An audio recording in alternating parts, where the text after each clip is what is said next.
Hey guys, tonight we're stepping into the worn-out boots of a Victorian postman. And trust me, your modern-day gripes about slow Wi-Fi won't seem so bad after this. Picture London, 1874. A city choking on coal smoke, streets slick with rain and worse, and somewhere in the murky pre-dawn, you are jolted awake by your landlady's broom handle pounding the ceiling below. Your attic room is barely taller than a coffin, and the single cracked window lets in a draft that's turned your breath visible. Fun fact, Victorian postmen walked an average of 14 miles a day, often in shoes with soles thinner than a penny. And if you think your job's unforgiving, try doing it with a hangover in an era where health and safety meant don't bleed on the mail. So, before you get comfortable, take a moment to like the video and subscribe, but only if you genuinely enjoy what I do here. And hey, drop a comment with where you're listening from and your local time. I love imagining you all curled up in your corners of the world. Now, dim the lights, maybe turn on a fan for that soft background hum, and let's ease into tonight's journey together. You groan, rolling off your straw-stuffed mattress. Historians still argue whether these were actually better than sleeping on the floor. The floorboards creak like a ship's deck as you fumble for last night's candle stub. One strike of a match, and the room flickers to life, revealing your uniform hanging on a nail. A stiff wool coat with brass buttons, a leather satchel already straining at the seams, and a hat that's seen more rainstorms than a London gutter. There's no breakfast, just a gulp of stale water from the chipped pitcher and a muttered prayer that the public pump won't be frozen again. Downstairs, the streets are still pitch black. Gas lamps hiss like disapproving librarians, their glow barely piercing the fog. You start the trudge to the General Post Office, your boots slipping on cobblestones polished by centuries of filth. A drunk stumbles past, singing a music hall tune just off key, and you sidestep a pile of, let's call it organic debris, left by a delivery horse. Quirky tidbit. Some postmen rubbed onion juice on their ankles to deter rats from nibbling them in dark alleys. Effective? Debatable. Humiliating? Absolutely. By the time you reach the sorting office, your fingers are numb. The clock tower chimes 5:30 a.m., and inside, a cacophony of coughing men and rattling mailbags greets you. Your supervisor, a man whose mustache could double as a chimney brush, barks orders while clutching a ledger thick enough to stun an ox. 12,000 letters today. Lads, move. You glance at the mountain of envelopes. Some addresses are elegantly penned. Others look like a spider dipped in ink and set loose on the page. And somewhere in that pile is a child's valentine, sealed with a smudged heart. But we'll get to that tragedy later.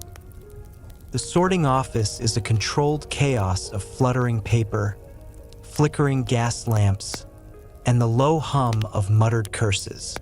You take your place at one of the long wooden tables, its surface scarred from decades of knives slicing open bundles. Around you, men with ink-stained cuffs and squints from years of deciphering terrible handwriting begin the daily ritual of sorting London's correspondence. The air smells of sweat, cheap tobacco, and the metallic tang of the penny red stamps stuck to every envelope. Your first task is to separate local mail from the national deliveries. Your fingers move quickly, London letters to the left, country-bound to the right. The system is simple, but the execution is brutal. Some envelopes are addressed with painstaking precision, while others bear scrawls so illegible they might as well be ancient runes. One particularly creative soul has simply written, "To the bald bloke near the butcher's, Cheapside. Good luck with that." Historians still argue whether the Victorian postal system was a marvel of efficiency or a bureaucratic nightmare held together by sheer stubbornness. On one hand, letters could cross London in hours. On the other, misdirected mail often ended up in the dead letter office, a kind of purgatory for lost correspondence where clerks played detective to reunite letters with their intended recipients, or, more often, burned them to ash. Quirky tidbit: some senders, desperate to save money on postage, used every inch of paper possible. Writing in spirals, upside down, even between the lines.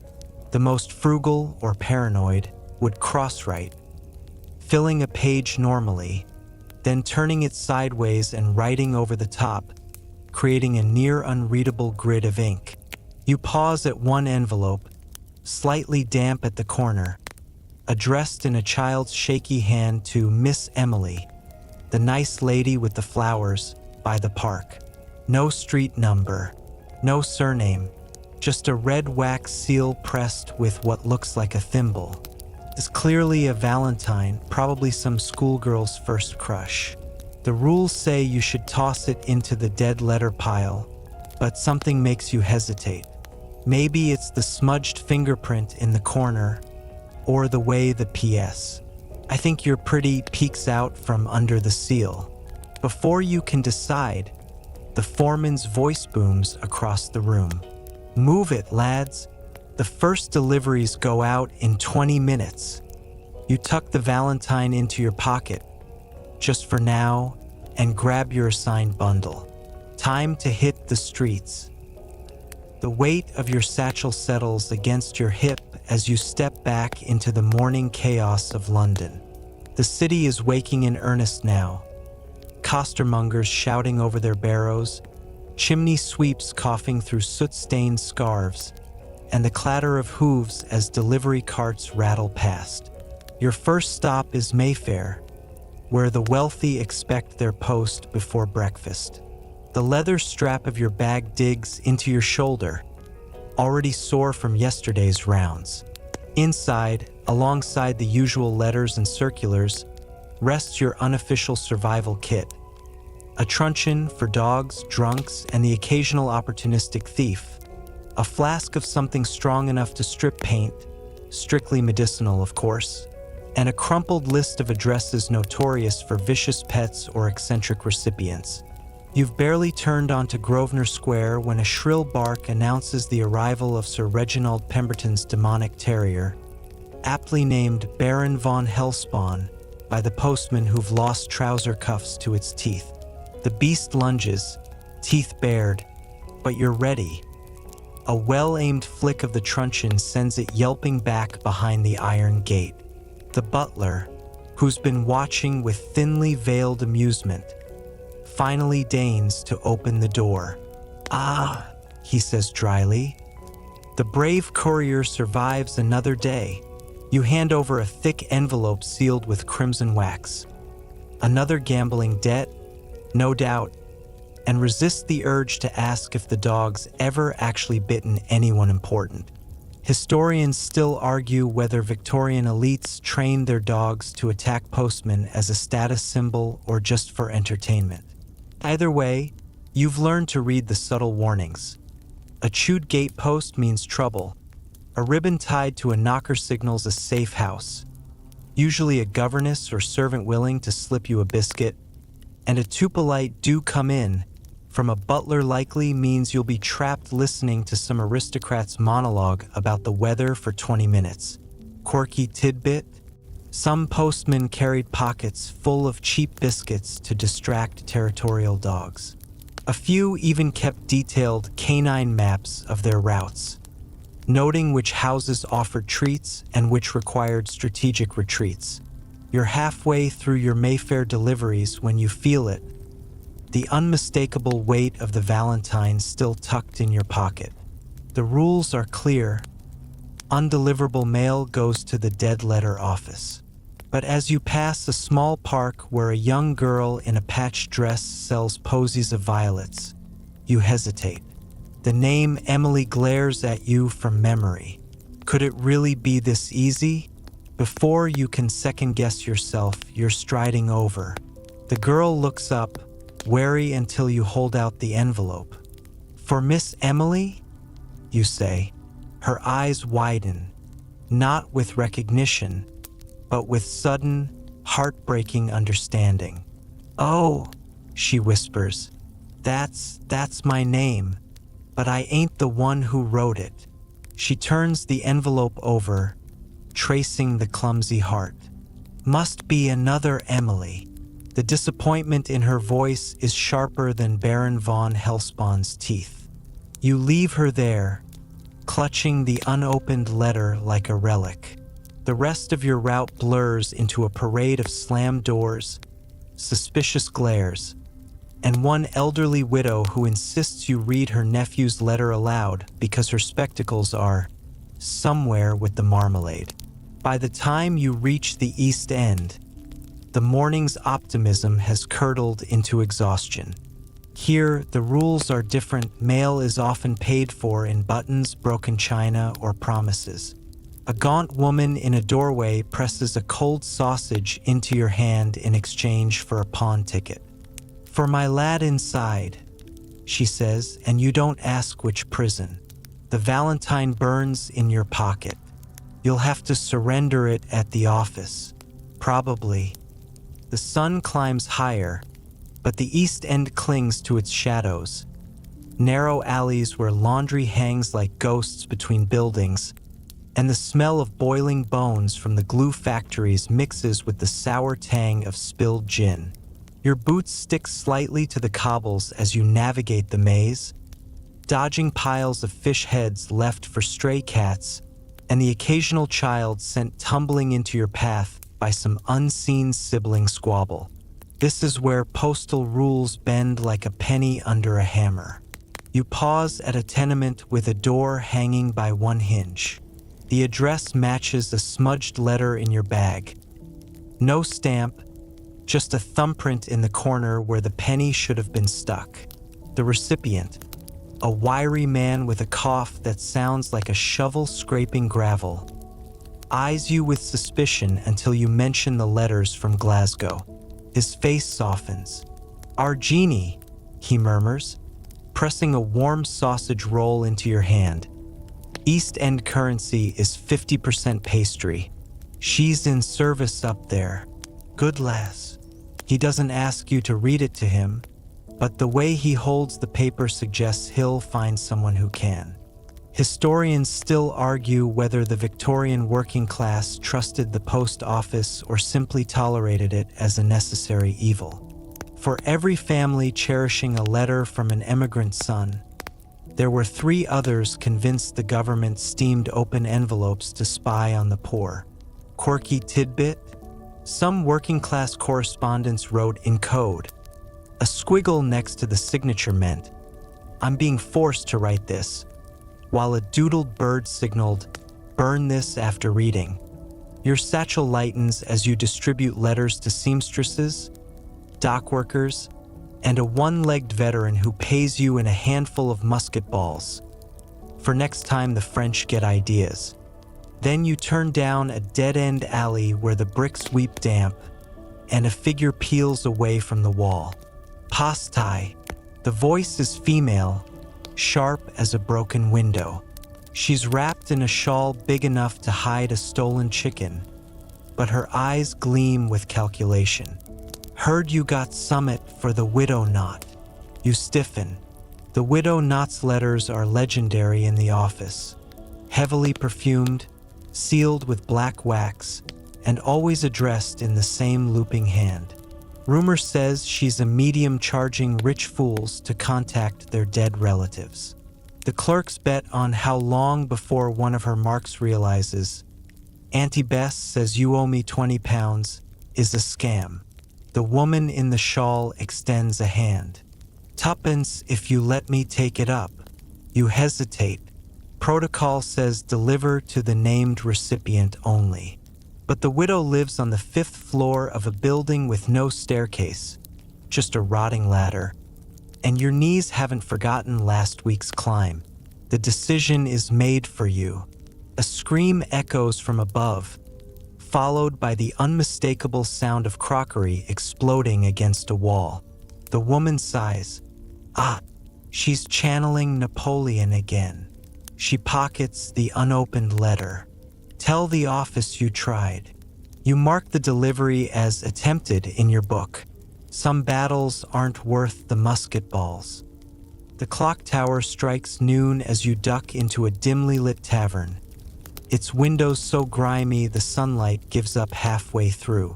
This is your sanctuary, the Blue Anchor, where postmen trade horror stories over pints of lukewarm ale. The barmaid, a woman with biceps that could crack walnuts, slides you a chipped mug without asking. Dog or dowager today? She grins. You raise 2 fingers, both, and collapse onto a bench still sticky from last night's beer. Around you, the gossip flows faster than the Thames at high tide. Old Tom from the Westminster route is red-faced, recounting how a parrot in Belgravia called him a thieving inkslinger. The bird's owner found this hilarious. Meanwhile, young Jimmy, still pink-cheeked from his first month on the job, whispers about the clerks upstairs intercepting a letter to Parliament that smelled suspiciously of gunpowder. They're saying it's Fenians again. He breathes, eyes wide. You nod along, though you privately suspect it's just another grocer's invoice left too near a cigar. Historians still argue whether Victorian postal workers were the era's best-informed citizens or its most jaded. Between misdirected love letters and blackmail threats sent to the wrong address, you've seen enough drama to fill a penny dreadful. Quirky tidbit? Some postmen supplemented their income by selling interesting envelopes to newspaper reporters. A practice management pretended not to notice until a Duke's divorce scandal made the front page. Your bread and dripping lunch is interrupted by a commotion at the door. A red-faced man in a postmaster's uniform waves a ledger like a battle standard. All Kensington routes report immediately. Emergency delivery for Marlborough House. The room erupts in groans. The Prince of Wales is notorious for forgetting to pay postage on his racing tips, leaving some poor postman to cover the fee or face the dead letter office. As you trudge back into the sunlight, the Valentine in your pocket feels heavier than ever. You could drop it at the dead letter office now and be done with it.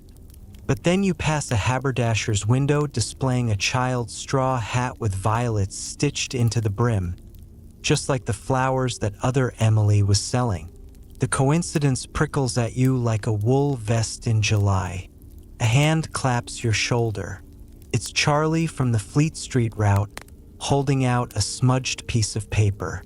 Heard you're good with tricky addresses. This one's got the lad stumped. The writing is barely legible. For the gent what fixes the clocks, by the church with the broken angel. You sigh. There are 17 churches with damaged statuary in your delivery radius. This afternoon just got longer. The church bells toll too as you stand squinting at the cryptic address in your hand. Broken angel, broken angel. Your mind races through the parishes you've trudged past for years. Then it clicks.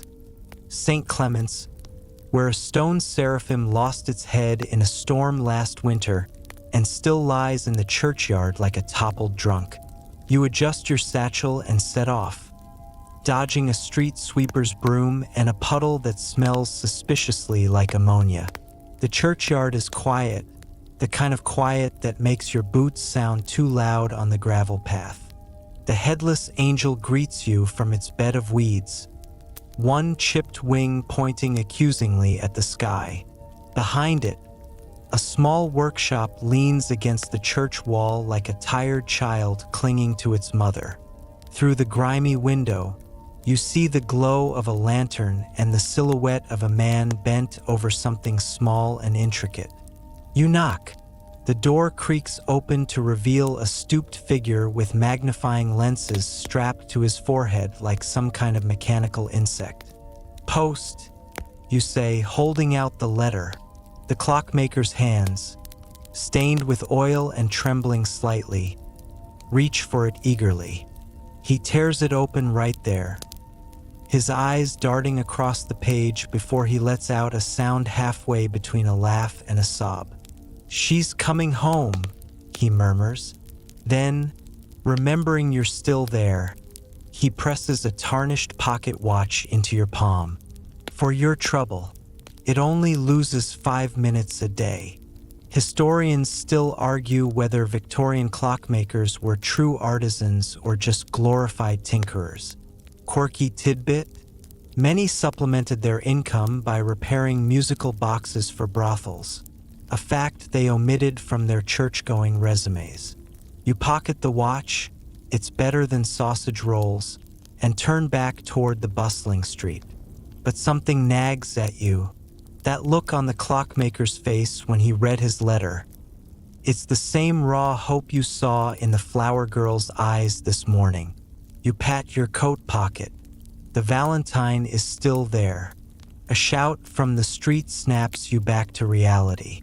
A newsboy waves a fresh edition, his cry slicing through the afternoon hum. "Scandal in Mayfair. MP's letters intercepted." You grimace. That'll mean extra scrutiny on all mail tonight. More inspections, more delays. And somewhere in your bag is that politician's suspiciously sealed letter you're supposed to deliver by 4. Time to move. The afternoon light slants golden across the Thames as you approach Blackfriars Bridge, your shadow stretching long and thin like a tired question mark. You're running behind schedule, thanks to that impromptu clockmaker detour, and now you face a choice. The long way around through the snarl of carriages and pedestrians, or the postal workers' worst-kept secret. You glance left, then right, and duck into the unmarked alley that smells perpetually of wet dog and regret. At the end, a rusted iron gate hangs ajar, its hinges screaming protest as you slip through. Beyond it, a narrow staircase spirals down into darkness. The postman's shortcut, a tunnel beneath the river technically reserved for sewer maintenance. The air grows thick with the scent of damp stone and something suspiciously organic as you descend, your lantern casting jumpy shadows on the slick walls. Halfway across, your boot splashes into an inch of suspiciously warm water. "Bloody hell," you mutter, hopping on one foot. A rat the size of a terrier eyes you from a crevice, unimpressed.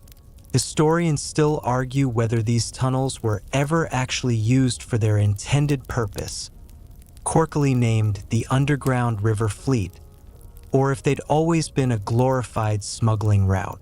Either way, they shave 20 minutes off your route.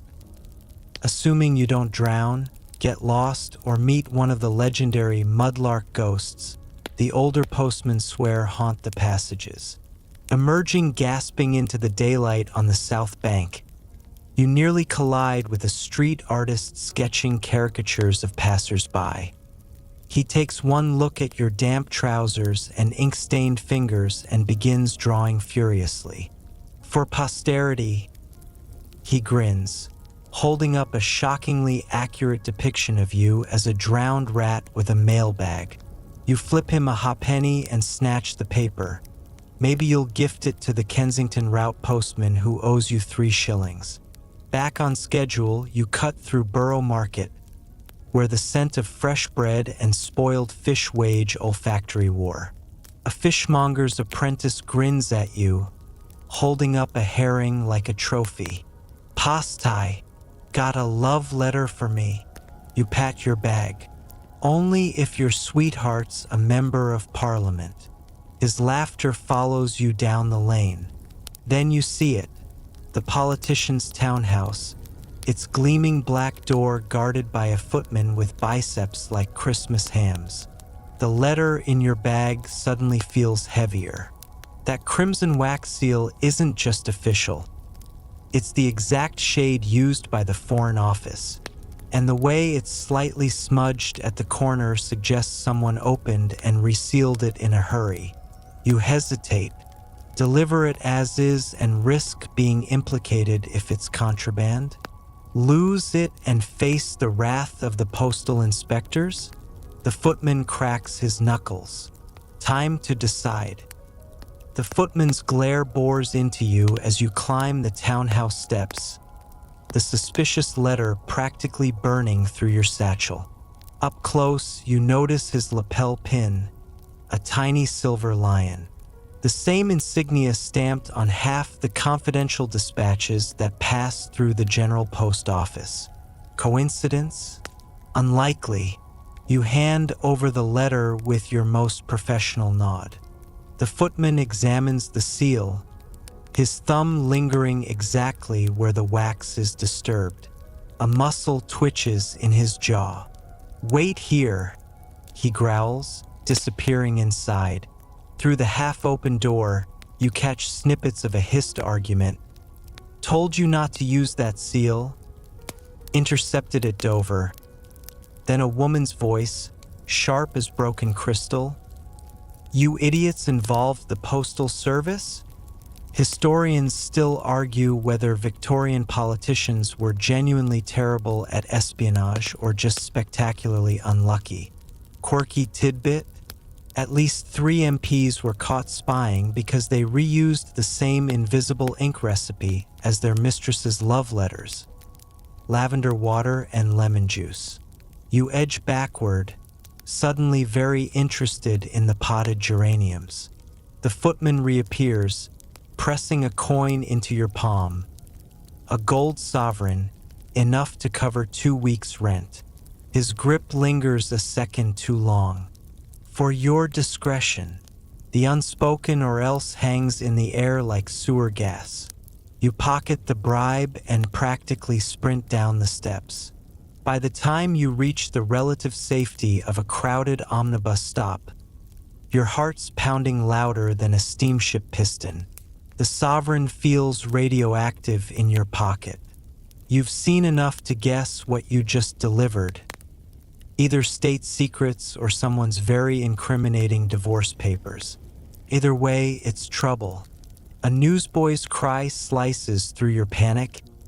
Evening edition. Pier's sun vanishes at sea. You buy a paper, if only to hide your face. The ink smudges under your sweaty fingers as you skim the story. Some Viscount's heir lost en route to India. Oddly specific timing, given what you just overheard.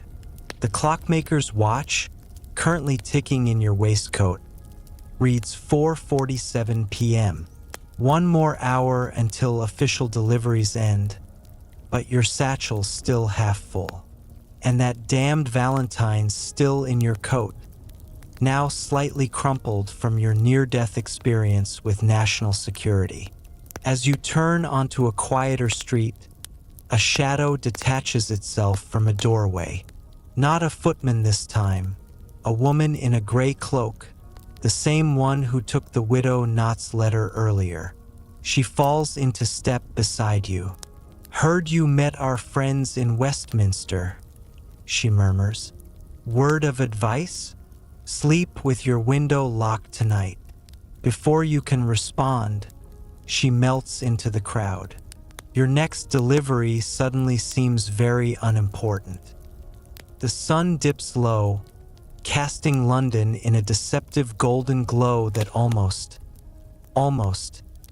makes the city look romantic. You're not fooled.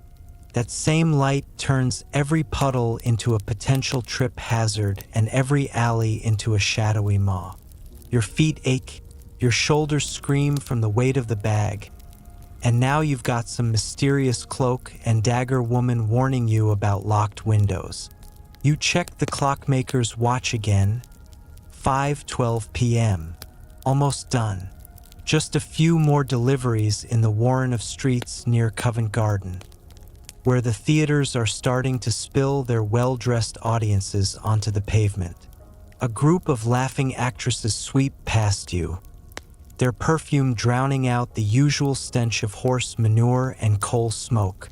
One of them, a redhead with a smirk that could curdle milk, catches your eye and drops a folded note into your satchel.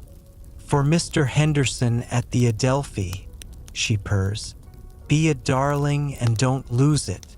The way she says lose makes it sound like a threat. Historians still argue whether Victorian theater folk were charmingly eccentric or just professionally unhinged. Quirky tidbit: many actors refuse to say the word Macbeth offstage and would refer to it as the Scottish letter, which, incidentally, is what you're now holding in your hands. You tuck it away, making a mental note to check the seal before delivering. Last time you handed over an unopened note from an actress, it turned out to contain a lock of hair and a marriage proposal, addressed to the theater manager's wife. You're halfway down Drury Lane when the first shout echoes behind you, then another, then the unmistakable sound of a constable's whistle. You turn just in time to see a figure in a dark coat vault over a fruit cart, sending oranges bouncing across the cobbles like misplaced cannonballs. The fleeing man locks eyes with you for half a second, long enough for you to recognize the panic in them, before he ducks into an alley. A breathless constable skids to a stop beside you. "Which way'd he go?" he demands. You point vaguely toward Charing Cross because you've got enough problems without playing vigilante. The constable sprints off and you exhale. Then you look down. There, between two bruised oranges, lies a small sealed packet. The kind bankers use for transferring documents. The kind that's definitely not supposed to be dropped by fugitives in broad daylight. You glance around. No one's looking. The constable's whistle is fading into the distance. The packet is pristine, unmarked, and slightly warm from the runner's grip. Do you leave it? Not your circus, not your fleeing monkey. Pocket it and pretend you never saw it. C.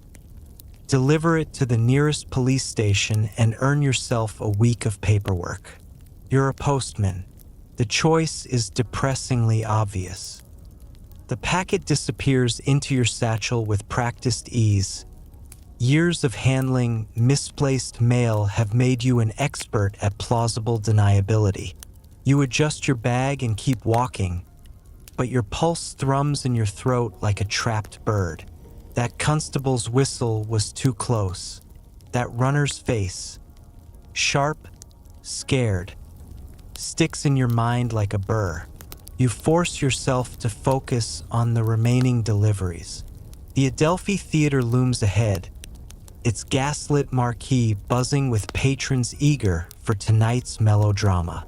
Backstage, you find Mr. Henderson, a harried man with ink-stained cuffs and the perpetual expression of someone who's just bitten into a lemon. He snatches the actress's note, breaks the seal with his thumb, and barks a laugh. She wants a raise?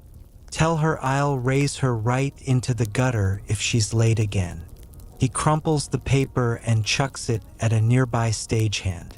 Historians still argue whether Victorian theater managers were ruthless businessmen or just professionally exasperated. Quirky tidbit: many contracts included clauses forbidding actors from consorting with postal workers. Apparently, after one too many love letters went astray backstage. You retreat before Henderson can blame you for the actress's demands, slipping out into the cooling evening air. The mysterious packet weighs heavy in your bag. You duck into a quiet alley and examine it under the flickering light of a street lamp. No address, no markings, just a plain wax seal, smooth, unbroken, the kind meant to show if it's been tampered with. You run your thumb over it, considering. A sound behind you makes you freeze. Footsteps, too light to be a constable's. You shove the packet back into your satchel and turn, expecting another threat. Instead, it's the flower girl from this morning, Emily. Her violets are wilted now, clutched in her grubby fist like a forgotten hope. She eyes your bag, then your face. "You still got that letter?" she asks quietly. Your breath catches. The Valentine. You'd nearly forgotten. You pull it from your pocket, the paper now soft with handling. Emily takes it, turns it over once, then holds it out to you. "Read it to me?" The request surprises you. But the alley is empty, the evening stretching long ahead, and something in her voice, something tired and small, makes you nod.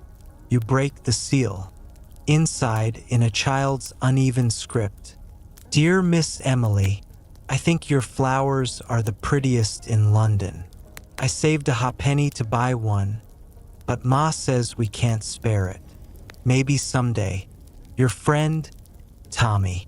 P.S. I drew you a picture of a dog. It's bad because I've never seen one. There's a lopsided sketch of what might be a terrier, or a sheep, or a very confused potato." Emily stares at the page for a long moment. Then, quietly, "Tommy lived in the rooms under ours. They took him to the workhouse last winter." She folds the letter carefully. "He never got to pet a dog. The silence between you is thicker than London fog. You have no words, just the weight of the undelivered, the unsaid, the too late." Then Emily squares her shoulders.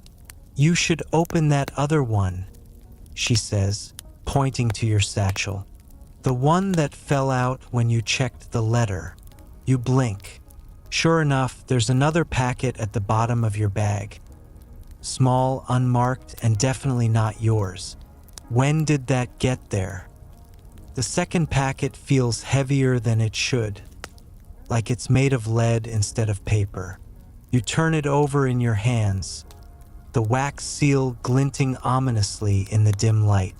Emily watches you with the detached curiosity of a child who's seen too much too young.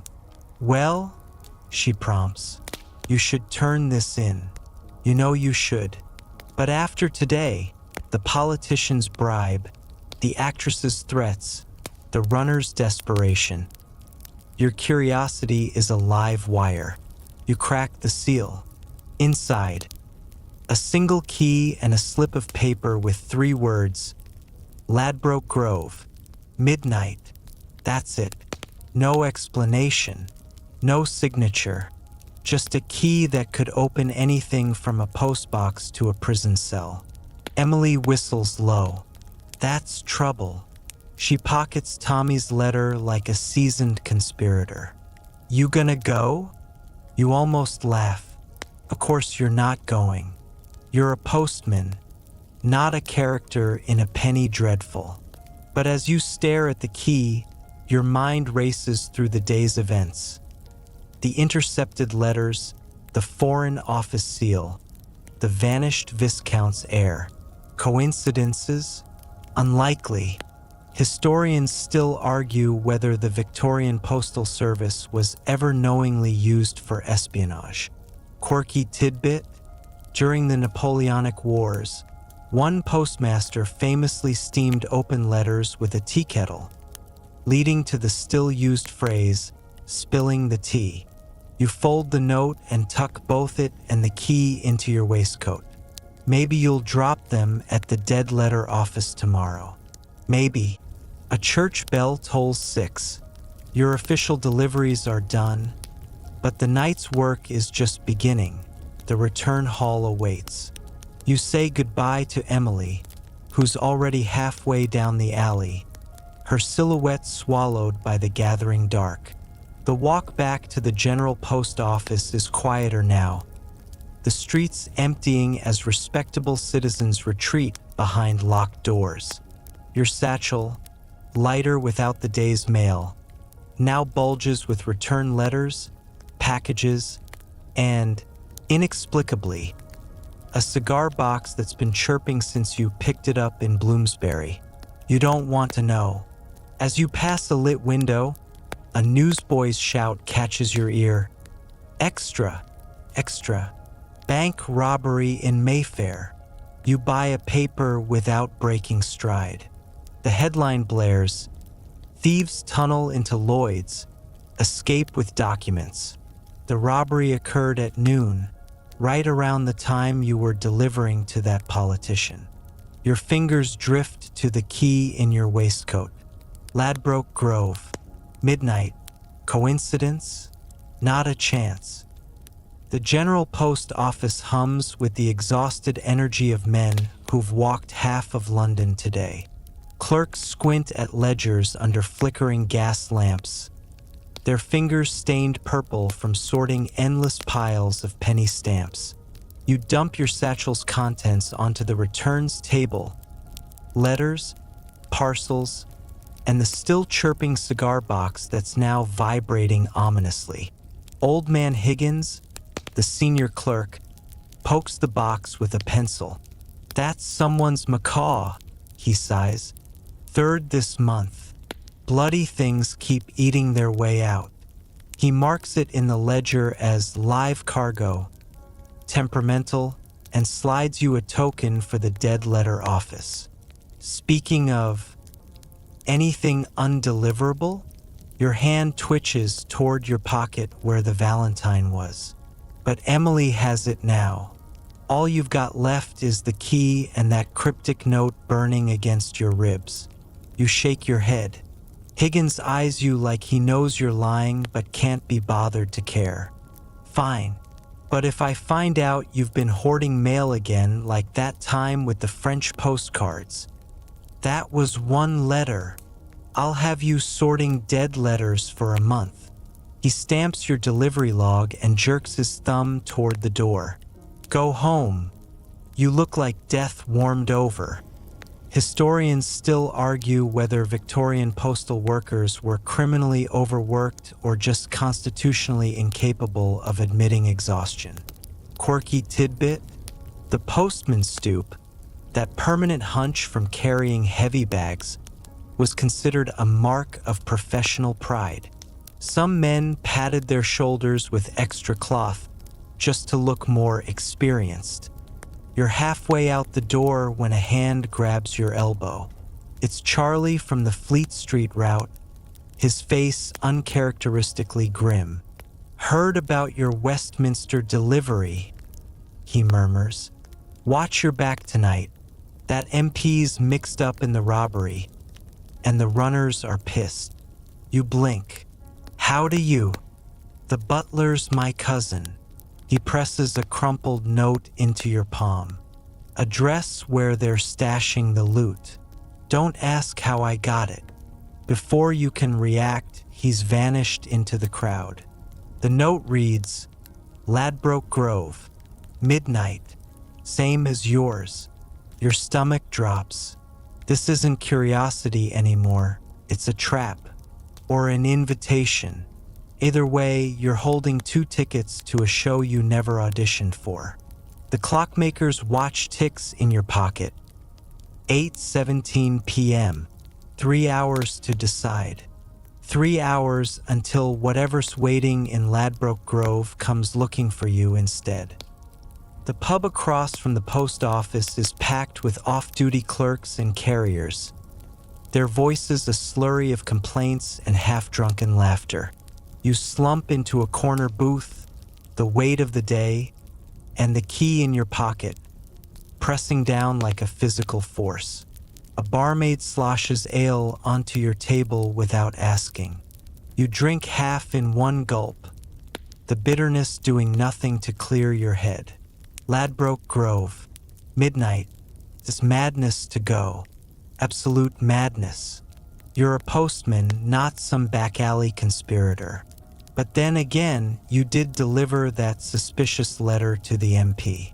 You are holding a key that might unlock whatever was stolen from Lloyd's bank. And if the runners are involved, your fingers trace the edge of Charlie's note. The ink is smudged, as if written in haste or fear. Historians still argue whether Victorian criminals were masterminds or just lucky amateurs. Quirky tidbit: the Great Train Robbery of 1855 was nearly foiled because one thief forgot to factor in train schedules. He missed his getaway by 12 minutes. You signal for another ale. The barmaid raises an eyebrow but refills your mug. A commotion at the door makes you glance up. Two men in ill-fitting suits are questioning the barkeep, their eyes scanning the room. Too clean for regulars, too stiff for thieves. Runners. Your pulse kicks up. They couldn't possibly know about. One of them points directly at you. You're out of your seat and through the back kitchen before the barmaid can blink. The cook yells as you vault over a crate of turnips. But then you're in the alley, sprinting toward the maze of streets that'll lose any pursuer. Your lungs burn. Your knees, already wrecked from years of staircases and uneven cobbles, scream in protest. But you don't stop. You duck into a haberdasher's shop seconds before the runners pound past. The shopkeeper, an elderly woman with a pincushion strapped to her wrist like a weapon, gives you a once-over. Hiding or shopping? Both. You gasp, grabbing the nearest hat, a ridiculous tweed monstrosity with a pheasant feather. You jam it onto your head and toss her a shilling. Keep the change. She snorts. It's 2 shillings. You pay. Desperation isn't cheap. Outside, the street is clear. But now you've got a choice. Go home, bolt your door, and pretend today never happened, or see this through. The clockmaker's watch reads 10:08 p.m. Ladbroke Grove awaits. Ladbroke Grove after dark is a different creature than its daytime self. Shadows stretch unnaturally long between the grand houses, and the occasional carriage rumbling past only deepens the silence between. You keep to the side streets, the ridiculous hat pulled low, the key clenched in your sweaty palm. Every flicker of movement could be a runner, a thief, or worse. Number 42 is a townhouse like any other, except for the boarded-up window on the 3rd floor and the distinct lack of light behind its drawn curtains. No knocker, no nameplate, just a lock that glints silver in the moonlight. A perfect match for your key. You hesitate. This is the moment to walk away, to toss the key into the Thames and pretend you never saw it. But then you remember the MP's bribe, the runner's chase, the way Charlie's hands shook when he passed you that note. Whatever's behind this door, it's already pulled you into its orbit. The key turns with a click that echoes louder than a gunshot. Inside, the air smells of dust and damp wool. Moonlight filters through a crack in the curtains, revealing a parlor frozen in time. A tea set gathering dust, newspapers stacked neatly on a side table, all dated weeks ago. And on the desk, a leather satchel, its buckle undone, spilling out papers stamped with the Lloyd's Bank insignia. Bingo! You're halfway to the desk when the floorboard creaks behind you. Took you long enough, says a voice. You spin. It's the runner from earlier, the one who dropped the packet. Up close, he's younger than you expected, with a split lip and eyes that dart to the door every few seconds. You're not one of them, he mutters. Why'd you come? Historians still argue whether the Lloyd's robbery was an inside job or just spectacularly bad luck. Quirky tidbit: the thieves accidentally stole a box of someone's wedding china along with the documents. It's still missing. You hold up the key. You left me an invitation. The runner, Tom, he grudgingly admits, swears under his breath. That was for my brother. He's a clerk at Lloyd's. Was supposed to meet me here after. He gestures to the satchel. But the runners grabbed him this afternoon. The pieces click together. The MP, the intercepted letters, the bank documents now sitting in plain view. This isn't a robbery. It's a whistleblower's last stand. Tom shoves a pile of papers into your hands. They're laundering money through the post office. Fake stamps. Ghost routes. My brother found out. And now, his voice cracks. You deliver things, right? Deliver these. The weight of what he's asking settles over you. This isn't just mail, it's evidence. It's danger.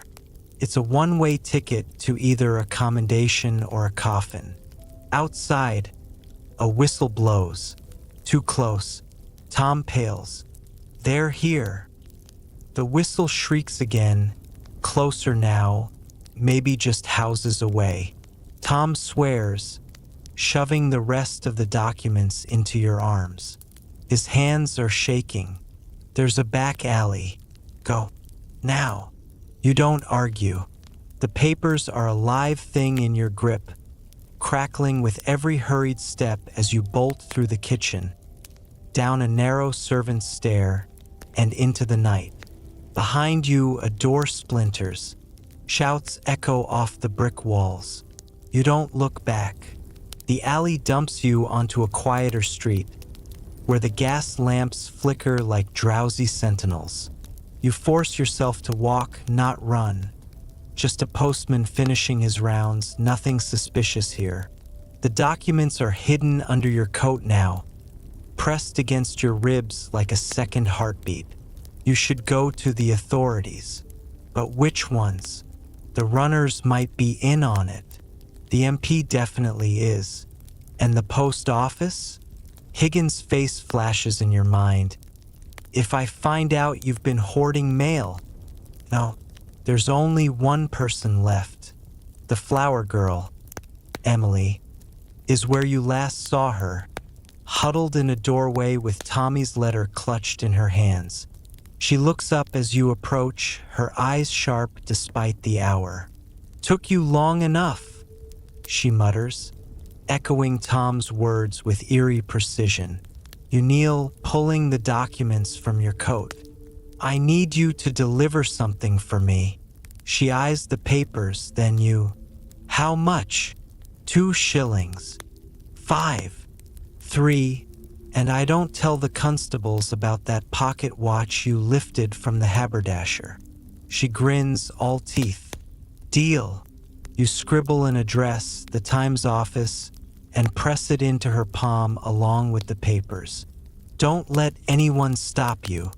Emily tucks the bundle into her dress with the practiced ease of someone who's smuggled more than violets.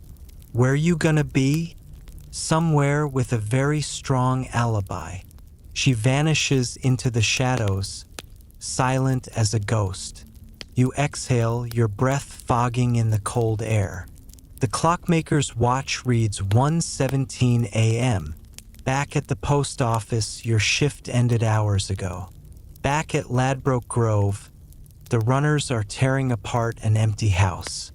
And somewhere in the city, a little girl with a head full of secrets is slipping through the night, carrying proof that could bring down an MP.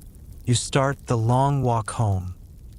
The city settles around you like a weary beast, its noises softening to murmurs. The distant clop of a lone cab horse, the sigh of a breeze through soot-stained chimneys. Your attic room is just as you left it. The cracked window, the straw mattress, the uniform hanging like a second skin waiting to be slipped back on tomorrow. You collapse onto the bed, boots still on, and stare at the water stain on the ceiling that vaguely resembles a sailing ship. The documents are out of your hands now. The Valentine found its Emily. The politician's secrets are someone else's problem. Somewhere a clock chimes too. Somewhere a printer's press begins to roll. And somewhere a little girl with violets in her fist becomes the most dangerous courier in London. But here there's just you, the slow unraveling of the day's tension, and the quiet certainty that come dawn, the post must go through, no matter whose feathers it ruffles. You close your eyes. The scent of sealing wax lingers on your fingers. Sleep comes like a thief, gentle and unassuming, stealing the last of your thoughts until there's nothing left but the dark, the quiet, and the faint, far-off sound of the world turning without you.